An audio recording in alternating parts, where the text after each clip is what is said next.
Hello and welcome. I'm Air Commodore Adam Sansom and I'm the Air Officer for the North of England.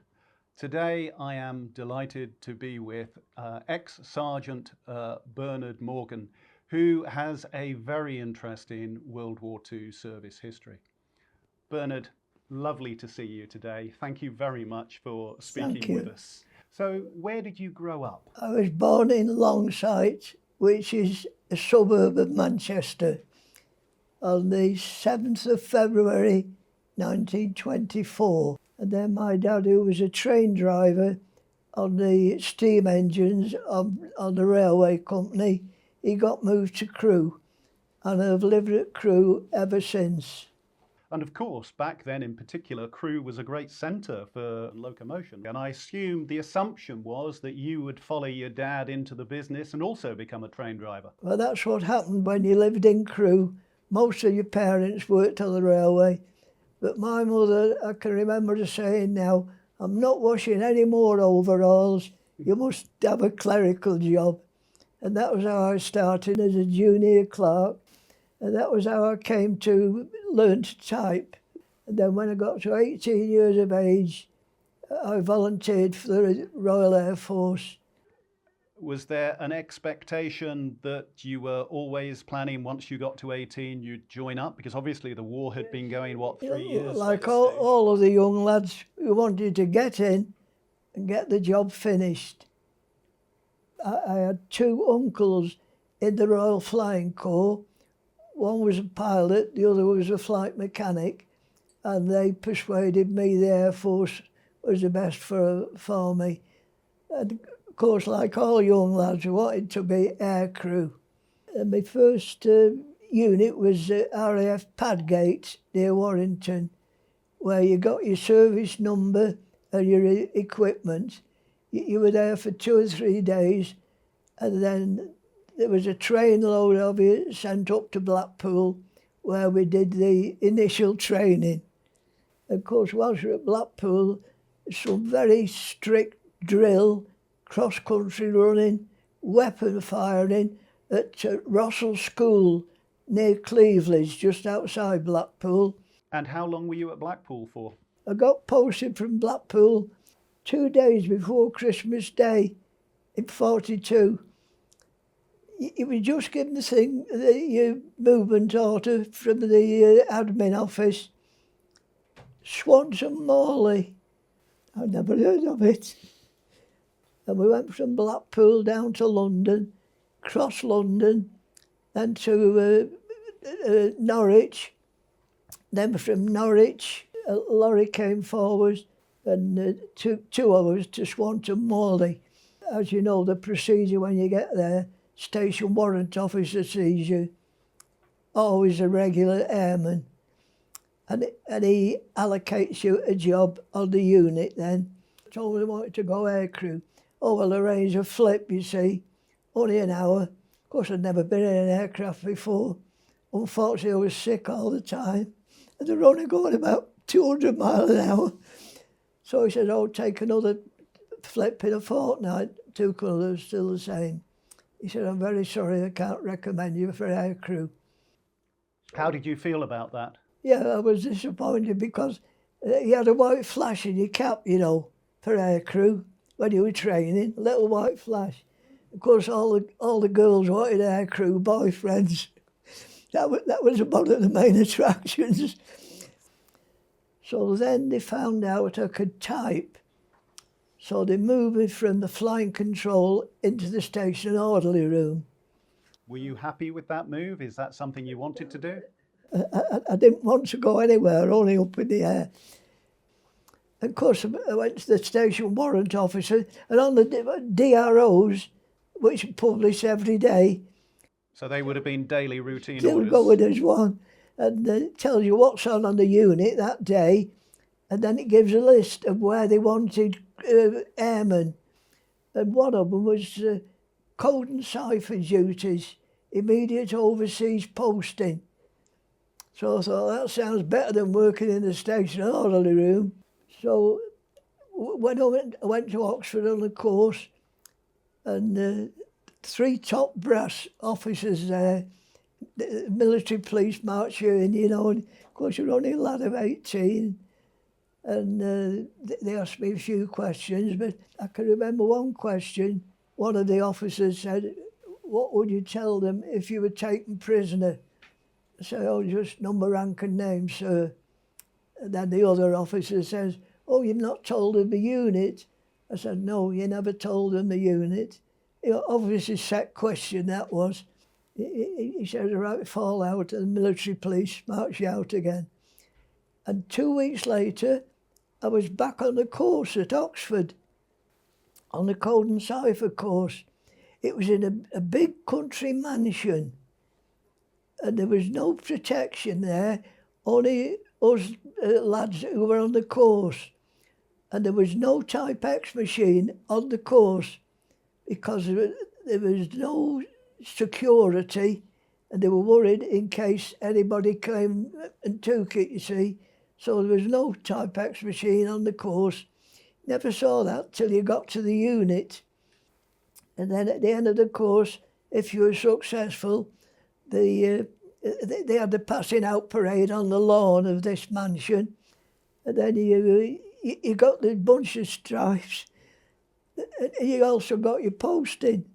The posting was to a place just outside Folkestone called Paddlesworth, on the hill outside Folkestone, to 83 Group Control Centre, which is a mobile, tented signals unit. We weren't based at any airfield at all. Well, when we got to this place at Folkestone, we went to the unit, and I saw this machine there. I said to the officer, and I said, "What's that?" He said, "Oh, that's a decoding machine." Of course, I explained I'd never seen one before. And then, of course, it was easy enough to use once you got it, and I explained. Yeah, the Type X machine had 5 drums, and on the drums was the alphabet. And every day at treble 01, the drums were reset in accordance with a booklet that you and all the other holders of a Type X machine had. There were 12,000 Type X machines in use during the war, all over the world they were. Didn't know this till the end of the war. And they set those drums up. We get the message from the wireless operators in groups of 5 scrambled letters. You had 3 wireless operators with you on every watch. We got the messages and then typed the groups out. Plain language came out one side, the groups of 5 letters that you could check you'd typed the right thing came out the other side. So I'm assuming we're now in middle of 1943. Was there much talk at the time of the forthcoming invasion? Is that what all the thoughts were around? You know, sir, you always get clever boys on the unit, probably been in about a month before you. Oh, we're getting ready to go to Norway. We finished up at Portsmouth, and they moved us from Portsmouth to Felixstowe on the east coast. A long journey. We didn't know at the time, but it was to convince Hitler that the invasion would be Dover to Calais. And after 3 days at Felixstowe, we came out on a landing ship tank. Instead of turning left for Norway, we turned right. Well, there again, the clever boys, they're just showing us where we've been exercising on the south coast. We've been going for about 2 days. The Cipher officer came round with a handbook, French phrases. Well, that was the first time we knew where we were going to. And then the rendezvous point was the Isle of Wight, codenamed Piccadilly Circus. But going through the Straits, we had no radio because we're so near the enemy. And it was all done by signalling. And you'd already been at sea for what, 4 or 5 days From the 2nd of June. From the 2nd? Yeah. And strange enough, everybody except me and a few others weren't sick. And I used to be sick on buses and on trains, and I wasn't sick. And we had lovely food. Must have thought it was our last supper. And then we're off to Normandy. Of course, our battleships, including the HMS Belfast, and they were firing over us. On the other side, the Atlantic wall, were firing back. And we were underneath this canopy, 25 mile of us, ready for the landing in the afternoon of D-Day. And of course, I was the youngest sergeant on the unit, and we carried weapons for the unit. And I had to man a Bren gun on the deck of this landing ship tank for 2 hours. And to tell the truth, I was frightened to death, waiting for any low-flying aircraft. But luckily, none came because the RAF had demolished all the landing strips that the Germans had laid around Normandy. And they did a grand job. There was no aircraft came. So while you were on the landing ship, how did you feel? We had a service, and I used to work with the Padre, and he set his little altar up, and the hymn we had, Onward Christian Soldiers, an appropriate hymn for the occasion. The army landed in the morning, we landed at 6:30, and we came off and followed a marked lane with white tape to a car park. And which beach did you land at? Do you know? Beach. It was Gold. K section of Gold Beach. And when you landed on the beach itself, what did you see on the beach? What did it look like? Very sad, all the dead bodies. Unfortunately, the landing craft that had brought them in, small landing craft, they dropped them off in about 4 foot of water. And these soldiers are carrying that much equipment, they dropped down. And sadly, they drowned. The army were coming round, collecting them, wrapping them up in blankets, taking them ashore.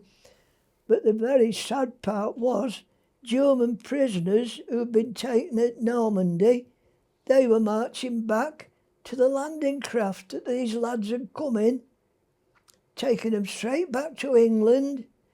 They got to England, they only stopped a day, and then they were off on a liner to Canada. That was their war.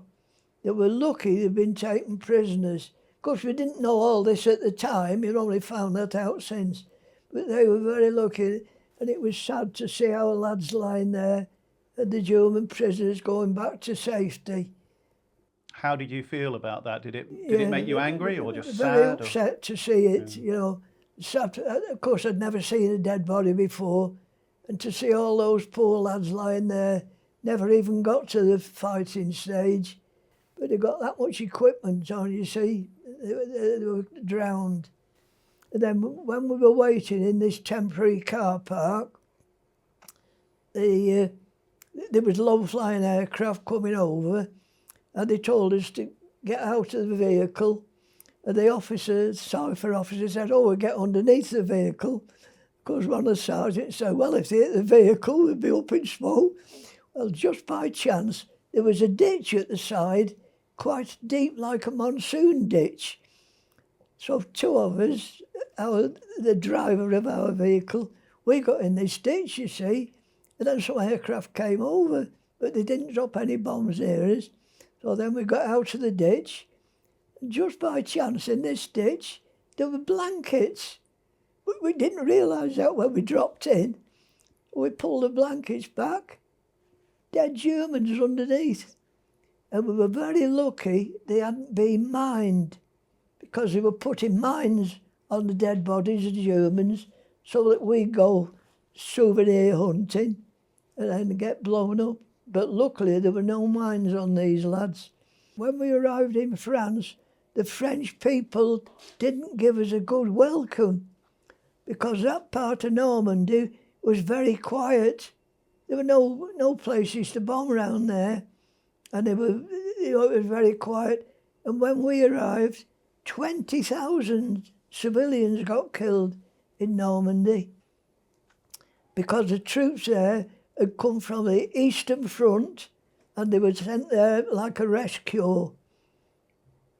And then after a couple of days there, We moved inland for about 2 miles to a little place called Bazonville. And then that's when we started operating then. And But what was the role of you and your unit? Was communications back to the UK? No, we got the message from the army where they wanted the aircraft. And on our unit, we had an army officer based with us as well. He was next to us in another vehicle. Quicker he got the message, quicker they got the aircraft to where the army wanted them. And the aircraft and the aircrew were there as well, operating from the airstrip? That's right, yes. So they were all at the dispersals, ready, yeah. So you were getting messages effectively from what we call now forward air controllers. Yeah. You were decoding the messages. That's right, and yeah. passing them directly to the aircrew to plan the mission. You see, 95% of the messages came from the army. Now, when you say you were a code operator, folks say, oh, you were at Bletchley Park. So at Bletchley Park, they only dealt with the foreign codes, or we didn't deal with foreign codes.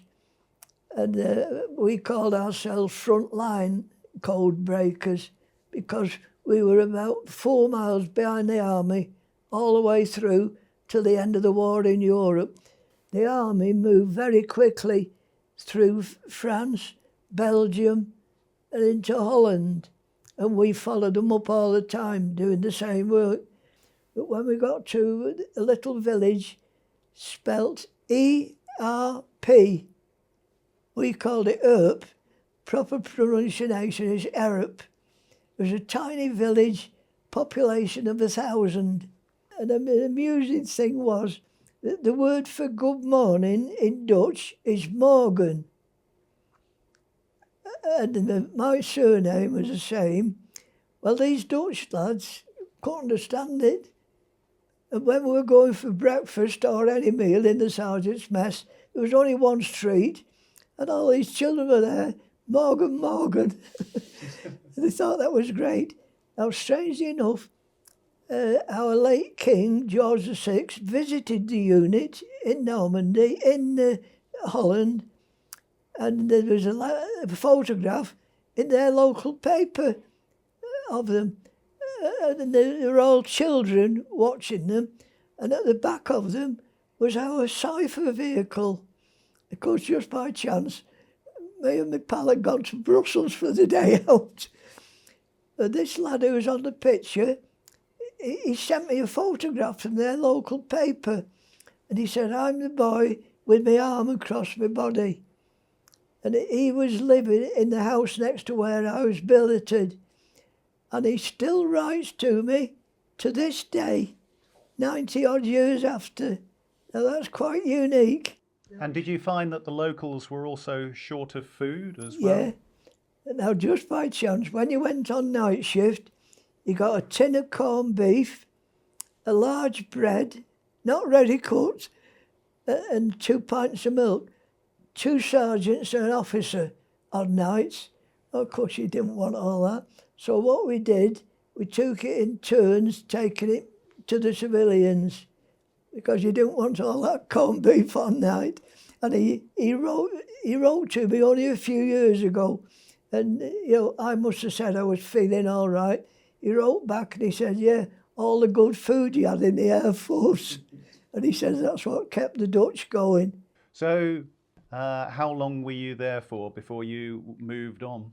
It was in the March 45 when the army crossed the Rhine, and we followed them perhaps a day later on a pontoon bridge. And I couldn't swim, and I was all worried in case the lorry fell off the pontoon bridge. But we crossed over all right. And then our first operational site was at a little village called Schneverdingen, near Hamburg. It was only a very small place. And there was a railway line near it. And at the side of this railway line, a big pit had been dug, and it was full of dead bodies. That there were prisoners that the Germans were moving from the Eastern Front. They were moving them back to Germany, out of the way of the Russians, because they didn't want them to tell the Russians what had happened to them. They were Russian prisoners. And what they did, we found this out from the local villagers. They made them dig the pit and then shot them all into the pit. Then, of course, the army took over then. But that was sad to see all those bodies there. It was. And was there a lot of anger having seen that, or was it? Well, it's upsetting to see things like that, because at that stage, you see, the Germans were well down. They knew they were going to lose. Did you engage with the local population much? Did you see Well, them? What were they like? I'm glad you asked that. I'd forgotten that. Yeah, of course, doing our laundry all the way from Normandy to Germany, all in cold water. Never had a decent shirt or anything. No, nothing was washed properly. We got to Germany, and the other youngest sergeant with me, we had a walk down, you know how the forests are in Germany. He said, oh, we'll have a walk down. We walked down, there was a farm at the end. Well, I could speak a bit of French and German from school, you see. And I said to him, I wonder if they'll do the washing for us. Went to this farmhouse, took a chance, and I asked her about doing the washing. Oh, yeah, we'll do the washing. So we'll give you some cigarettes. Well, that's all they wanted. But they got no soap. So we had to go back and get some soap for them.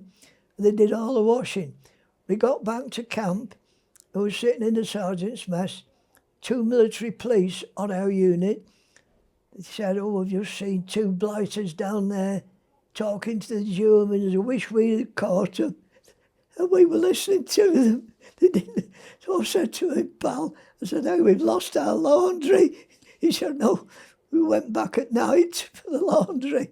So there was a ban on speaking to German civilians? No fraternisation. No, you couldn't speak to them. But, you know, not all the Germans were Nazis. And, you know, these are normal civilians like us. One thing I do want to ask you about, Bernard, is I've got the signals here that you received just before the end of hostilities in Germany. So you found out that there was going to be initially a ceasefire and then, of course, the end of the war a few days before they happened. What was that like, knowing that and no one else did? Because it was top secret, and we got so used to secrecy, we didn't want to tell anybody else. It was drummed into us, you mustn't talk. Like when we had our meals, we always had our meals together on the same table in the sergeant's mess. We never sat with the others in case we got talking, you see. And then from there, within a week, me and all the young airmen flown back to Croydon Aerodrome. No Heathrow and Gatwick then. Croydon was my main airport. From there, special train up to Blackpool, issued with our tropical kit.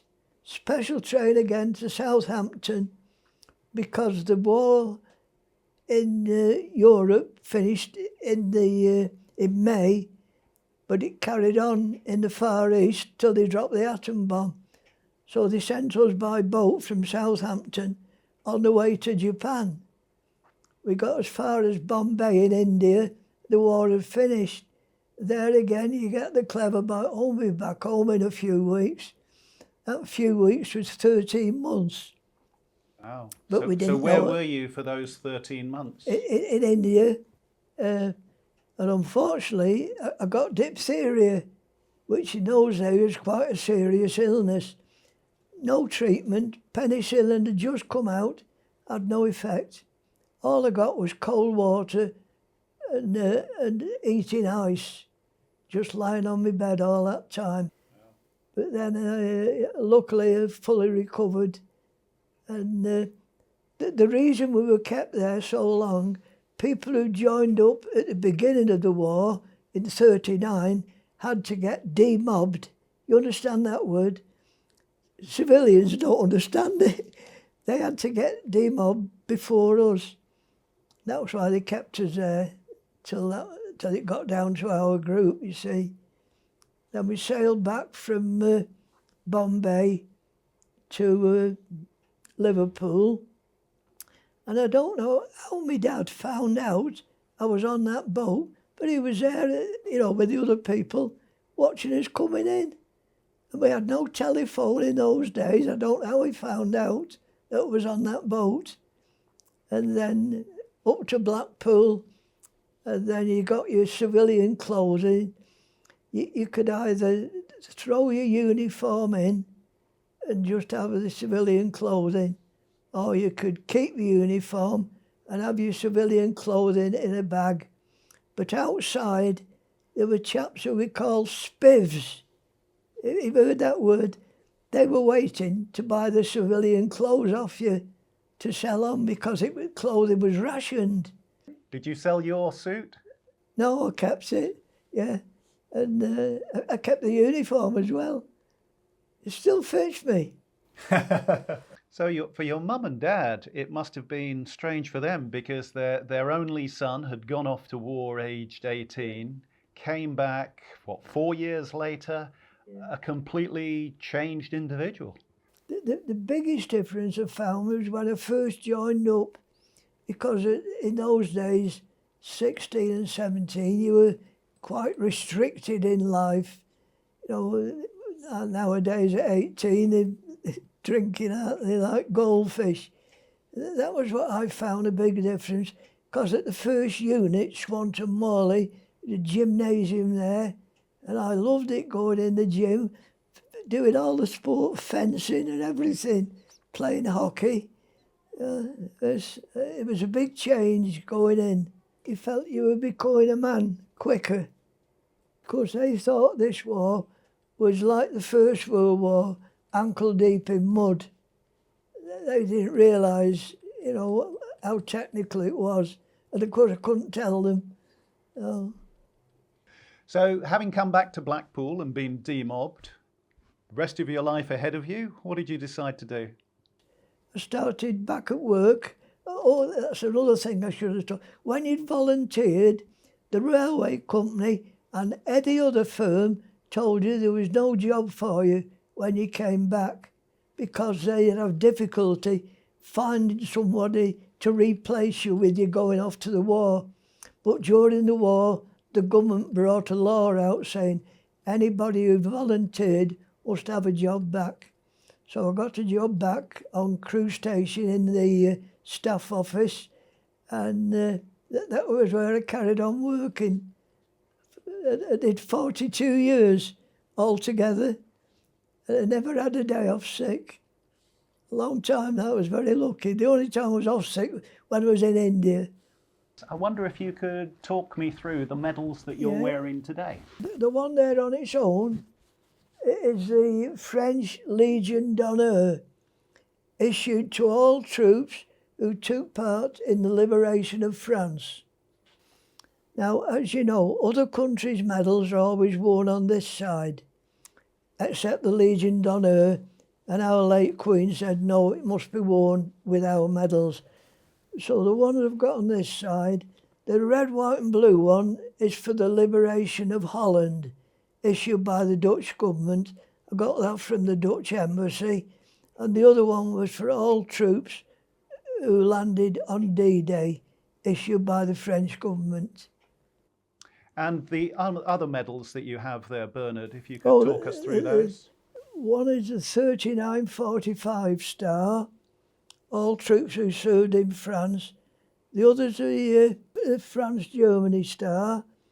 And the green one is the Defence Medal, which was issued to air raid wardens and nurses. And the green is for the green fields of Britain, and the black is for the blackouts. You had to black the windows out, and the other is the General Service Medal. But the sad thing is, friends, airmen who worked with me and sergeants, they passed away. I lost 3 of my wireless operators in Normandy, and they won't get the medal at all. And I think what you say there about losing colleagues underlines the frontline nature of the work you were doing. Yeah, the 3 wireless ops are lost in Normandy. They were all with you every time on the shift. And it was sad, you know, to lose the 3 of them like that. And did that tend to be from enemy air attack or artillery? 2 by, they were at a forward direction post, which was near the front line, and the Germans were dropping telemines, which hit the floor and then spread out. And 2 of them got killed like that. The other one, sadly, was killed by friendly fire. The RAF regiment were firing at low-flying aircraft, and they got the gun set too low. Straight through the Cipher, through this wireless ops vehicle, straight through the wireless op. He was killed at his desk. That was the 3 of them. And they're all buried near to one another in Normandy, near to where they got killed. Yeah, and I go to their graves every time I go there. Yeah. It makes it so much more personal, doesn't it? That's right, yeah. When you think back on the experience. Yeah, and when I go to any events, I always think about these lads. I think, oh, it could have been them and not me. I was very lucky, really. What was your feeling and that of your colleagues when you got to the end of the Second World War? Of course, being near a forest, they soon had a bonfire rigged up, the airmen, and 2 of them went out and shot a deer. And I can picture them now carrying this deer in the traditional style on a pole on the shoulders. Brought it back, and just by chance, the sergeant's mess was a butcher in Cipher Street. He stripped the deer, and then we shared it with the airmen. The deer, changed from corned beef. It's quite clear that you went through a lot, Bernard. One thing I can say, Bernard, is we are all very proud of you, and we're very grateful for the time that you've given us today. That's so kind of you, yeah. Yeah, you know, many people say that when I'm at places, but I say to them, the sailors, soldiers, airmen and air women and civilians who gave their lives, they're the people we've got to thank for the freedom that we enjoy today. Bernard, thank you very much for talking to us today. I hope I've not bored you.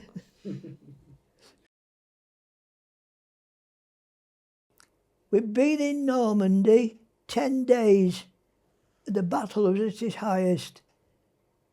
Me and all the other sergeants on the unit got a letter from the Inland Revenue to say we owed back income tax. The midst of the Battle of Normandy. Some things don't change. Yeah. You're getting quite good at all this media stuff now, aren't you? You've had a lot of practice. I've been on the television 16 times. God, blimey. That's 15 times more than I have. Waiting for the checks coming.